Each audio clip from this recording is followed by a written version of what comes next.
মেরাজে গিয়াও আল্লাহ রাসূল আমাদেরকে বলেননি।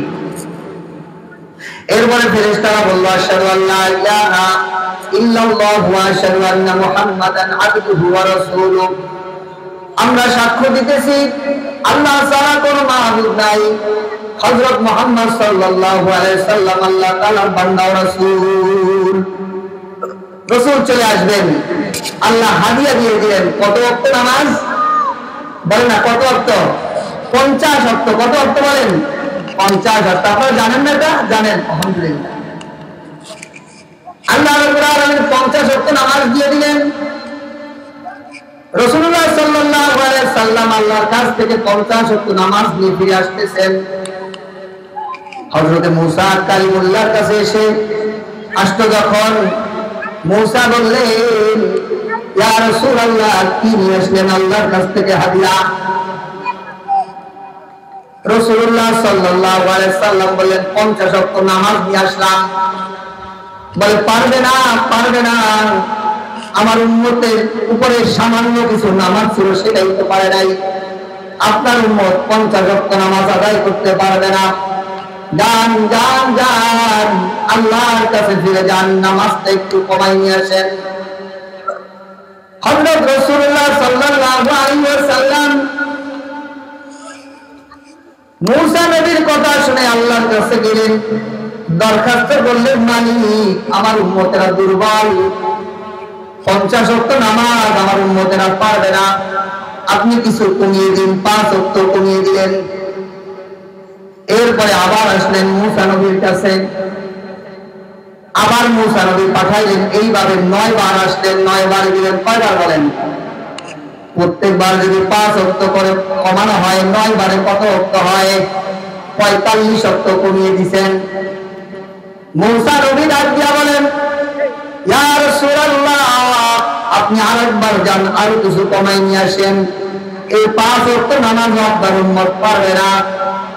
বলেন ভাই মূসা শোনো, যতবার গিয়েছি আল্লাহ 5 ওয়াক্ত করে নামাজ কমিয়ে দিয়েছেন, আমি যদি এইবার যাই আমার ভয় হয় মালিক হয়তো এই 5 ওয়াক্ত নিতে পারেন, সেজন্য ভাই আর যাব না, এই 5 ওয়াক্ত নামাজ আমার উম্মতের কাছে নিয়ে যাই।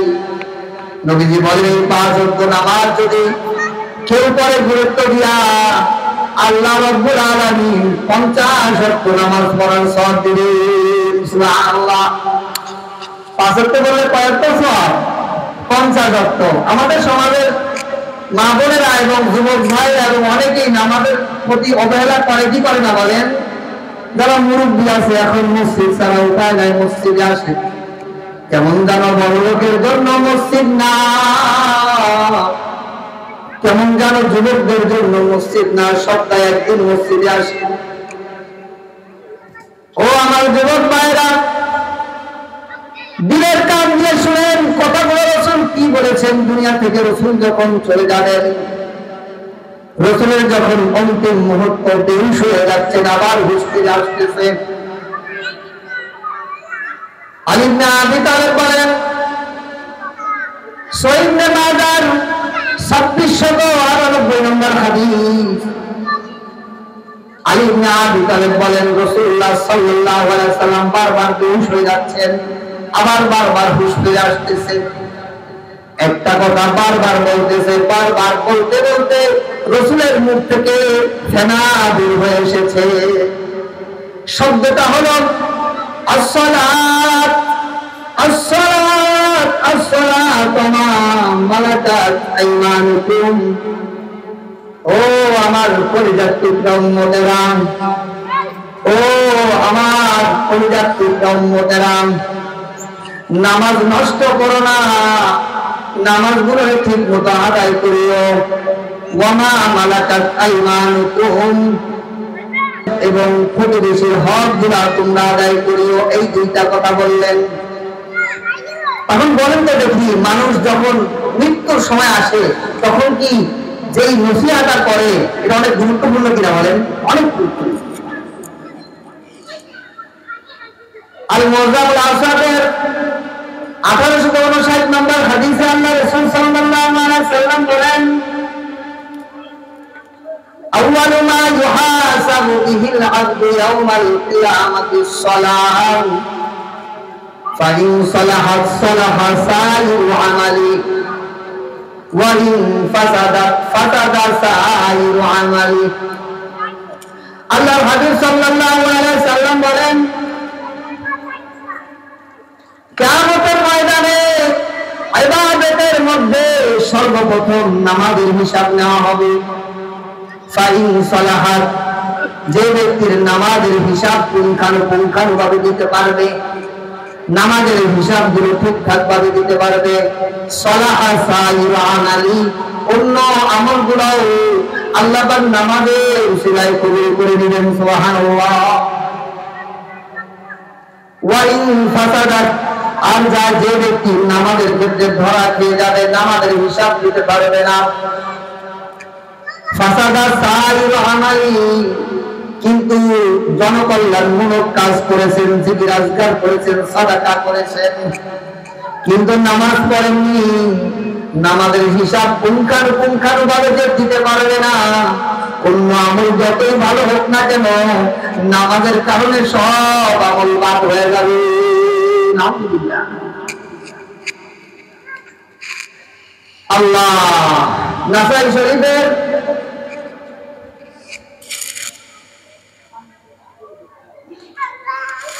463 নম্বর হাদিসে আল্লাহ রাসূল সাল্লাল্লাহু আলাইহি সাল্লাম বলেন, আরাআইতুম লাউ আন্না নাহরান বিবাদি আহাদিকুম ইয়াগতাসিলু মিনহু কুল্লা ইয়াউমিন 5 মাররাত হাল ইয়াবকা মিন দারানিহি শাইউন ক্বালু লা ইয়াবকা মিন দারানিহি শাই ক্বালা ফাকাযালিকা মাসালুস সালাওয়াতিল খামস ইয়ামহুল্লাহু বিহিন্নাল খাতায়া। আল্লাহ রাসূল বলেন, তোমাদের কারো বাড়ির সামনে যদি একটা পুকুর থাকে, আর ওই পুকুরের মধ্যে যদি দৈনিক 5 বার গোসল করে, ও সাহাবায়ে কেরাম বড় তো দেখি ওই ব্যক্তির শরীরের মধ্যে কি কোনো ময়লা থাকতে পারে? সাহাবায়ে কেরাম বললেন, ক্বালু লা ইয়াবকা মিন দারানিহি শাই, না না না, তার শরীরের মধ্যে কোনো ময়লা বাকি রাখতে পারে না। আল্লাহ রাসূল বলেন, যে ব্যক্তি 5 ওয়াক্ত নামাজ পড়বে, নামাজের উদাহরণ এইরকম, 5 ওয়াক্ত নামাজ পড়ার কারণে তার শরীরে যত গুনাহ ময়লা ছিল, গুনাহ নামক ময়লা আল্লাহ রাব্বুল আলামিন নামাজের উসিলায় গুনাহগুলোকে ধুয়ে মুছে পরিষ্কার করে দিবেন। সুবহানাল্লাহ। কত গুনাহে আমরা লিপ্ত রয়েছি, নামাজ পড়ি না, নামাজ পড়ি না। আল্লাহ আল্লাহ পাক আমাদের সকলকে নামাজ পড়ার তৌফিক দান করেন, আমিন। আবু দাউদ শরীফের 1420 নম্বর হাদিসে আল্লাহ রাসূল বলেন, قال رسول الله صلى الله عليه وسلم خمس صلوات كتبهن الله على العباد فمن جاء بهن لم يضيع منهن شيئا استغفافا بحقهن كان له عند الله عهد أن يدخله الجنة। আল্লাহর হাবিব সাল্লাল্লাহু আলাইহি সাল্লাম বলেন, বান্দা বান্দির উপরে আল্লাহ রাব্বুল আলামিন 5 ওয়াক্ত নামাজকে ফরজ করেছেন। যে ব্যক্তি গুরুত্ব সহকারে 5 ওয়াক্ত নামাজ পড়বে, 1 ওয়াক্ত নামাজও সময়ের প্রতি অবহেলা করে নষ্ট করবে না, আল্লাহ রাব্বুল আলামিন ওয়াদা করেছেন ওই ব্যক্তিকে জান্নাতে প্রবেশ করাবেন। সুবহানাল্লাহ। জান্নাতে যাওয়ার একটা মাধ্যম নামাজ, নামাজ, নামাজ। এই নামাজটা আমরা ছেড়ে দিয়েছি। মা বোনেরা নামাজ পড়লে একটা অনেক সময় আরেকটা করে ফেলে, অর্থ মাফিক, অর্থ মেনটেন করে না। আল্লাহ পাক আমাদের সকলকে 5 ওয়াক্ত নামাজ পড়ার তৌফিক দান করেন, আমিন। শুআবুল ঈমানের 2879 নম্বরে আল্লাহ রাসূল বলেন, ক্বালা রাসূলুল্লাহি সাল্লাল্লাহু আলাইহি ওয়াসাল্লাম মান কানা ফি সালাতি ফাহুয়া ইয়াকরাউ বাবাল মালিক ওয়া মান ইয়াকরাউ বাবাল মালিক ইউশিকু আন ইফতাহা লাহু। আল্লাহর হাবিব সাল্লাল্লাহু আলাইহি সাল্লাম বলেন, যে ব্যক্তি ধারাবাহিক নামাজ আদায় করে, অর্থাৎ ফজরও পড়ে, যোহরও পড়ে, আসরও পড়ে, মাগরিবও পড়ে, এশাও পড়ে, সে যেন আল্লাহ রাব্বুল আলামিনের রহমতের দরজায় করাঘাত করে এমন বলতে থাকে, আল্লাহ আপনার রহমতের দরজাটা খুলে দেন। আর যে ব্যক্তি আল্লাহ রহমতের দরজায় করাঘাত করে, অর্থাৎ 5 ওয়াক্ত নামাজ পড়ে, আশা করা যায় একদিন আল্লাহ রহমতের দরজা ওই নামাজি ব্যক্তির জন্য খুলে যাবে। সুবহানাল্লাহ, কত বড় কথা!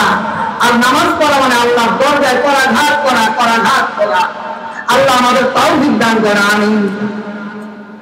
আল্লাহ আমাদের তৌফিক দান করে, সবাই আমিন বলেন না। হযরত ওমর ফারুক রাদিয়াল্লাহু তাআলা চিনেন নাকি? ওমর ফারুক চিনেন তো? ইসলামের দ্বিতীয় খলিফা। قال رسول الله صلى الله عليه وسلم لو كان بعدي نبيا لكان عمر। ইসলাম সে তো পরশ মালিক, তাকে কে পেয়েছে খুঁজি, পরশে তাহার শোনা হলো যারা, তাদের এই মোরা বুঝি। বলেছেন হযরত রাসূল শেষ পয়গম্বর, মোর পরে যদি নবী হতো কেউ, হতো ঠিক সেই ওমর। অর্ধ পৃথিবী শাসন করেছেন ধনীর তখতে বসি,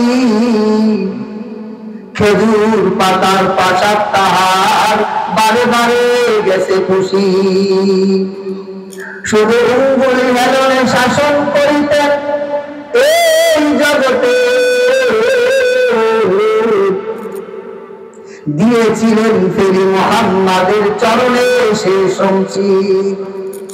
ফিরে এসে ওমর ফেরদাউস ছাড়ি ওই শমশের দড়ি, আর একবার এসো লোহিত সাগরে গানে লাল হই মরি। আল্লাহু আকবার। আর একবার এসো ওমর ইসলাম নিয়ে কটূক্তি করে মুসলমান নামধারী, ওমর মুখ ফুটে কিছু বলতে পারি না। আর একবার এসো ওমর জিহাদের তামান্না বুকে নিয়ে বুক ভরা তাজা রক্ত দিয়ে আবার শহীদ হয়ে যেতে চাই, বলেন আল্লাহু আকবার। সেই ওমর ফারুক রাদিয়াল্লাহু তাআলা আনহু যখন খলিফার দায়িত্ব পেলেন, সমস্ত গভর্নর অর্থাৎ সমস্ত রাষ্ট্র প্রধানদের কাছে চিঠি লিখলেন। চিঠির মধ্যে স্পষ্ট ভাষায় লিখে দেন, ইন্না আম্মা আমরিকুম ইনদাস সালাহ। বলেন আমি ওমরের নিকট তোমাদের জন্য সবথেকে গুরুত্বপূর্ণ দায়িত্ব হচ্ছে নামাজ কায়েম করা। সুবহানাল্লাহ। মান হাফিজাহা ওয়া হাফাযা আলাইহা হাফিজা দীনান। যে ব্যক্তি নামাজকে হেফাজত করলো, সে যেন দ্বীনের অন্য শাখাগুলোকে হেফাজত করলো। ওমান দাইয়াহা ফাহুয়া লিমা সাওয়াহা আউলিয়া। যে ব্যক্তি নামাজকে নষ্ট করলো, সে যেন দ্বীনের সমস্ত কাঠামোগুলোকে নষ্ট করে দিল। এটা মুয়াত্তা মালিকের 6 নম্বর হাদিস। তাহলে বলেন যারা বলে আমরা নামাজ পড়ি না তো কি হয়েছে, আমাদের ঈমান ঠিক আছে, তাদের যুক্তিটা ঠিক নাকি ভুল? যে নামাজ পড়ে না তার কোনো দ্বীন হতে পারে না। রাসূল বলেছেন, ওমর বলেছেন, আবু বকর সিদ্দিক বলেছেন, সাহাবায়ে কেরাম সবাই বলেছেন। আল্লাহ সহিহ ইবনে হিব্বানের 1467 নম্বর হাদিসে আল্লাহ রাসূল বলেন, قال رسول الله صلى الله عليه وسلم من حافظ عليها كانت له نورا وبرهانا ونجاة إلى يوم القيامة। আল্লাহর হাবিব বলেন, যে ব্যক্তি 5 ওয়াক্ত নামাজের সংরক্ষণ করবে, অর্থাৎ 5 ওয়াক্ত নামাজ পড়বে, কিয়ামতের ময়দানে নামাজ তার জন্য নূর হবে। কিয়ামতের ময়দানে নামাজ তার জন্য দলিল হবে। কিয়ামতের ময়দানে নামাজ তার জন্য নাজাতের কারণ হবে। ওমান লাম ইউহাফিজ আলাইহা লাম ইয়াকুন লাহু নূরুন ওয়ালা বুরহান ওয়ালা নাজাতুন وكان يوم القيامة مع فرعون وهامان وأبي بن خلف আল্লাহর হাবিব বলেন যে ব্যক্তি নামাজ গুলোকে নষ্ট করে দিবে কিয়ামতের ময়দানে নামাজ তার জন্য নূর হবে না। কিয়ামতের ময়দানে নামাজ তার জন্য দলিল হবে না। কিয়ামতের ময়দানে নামাজ তার জন্য নাজাতের কারণ হবে না। কিয়ামতের ময়দানে তার হাসর হবে ফিরআউনের সাথে, তার হাসর হবে হামানের সাথে, তার হাসর হবে উবাই ইবনে খালদের সাথে। দেখছেন কলিজার টুকরা নবী উম্মতদের যে কলিজা দিয়া ভালোবাসে, নামাজ যারা ছেড়ে দেয় তাদের কত বড় হুমকি দিয়েছেন। বেনামাজের হাসর নাকি ফিরআউনের সাথে, বেনামাজের হাসর নাকি হামানের সাথে, বেনামাজের হাসর নাকি উবাই ইবনে খালদের সাথে। তারপরেও কিভাবে নামাজ না পড়ে ঘরে বসে থাকি, তারপরেও কিভাবে নামাজ না পড়ে খেলায় ধুলায় আমরা সময়গুলো কাটিয়ে দিই। আল্লাহ পাক আমাদের তাওফিক দান করে নামাজ পড়ার।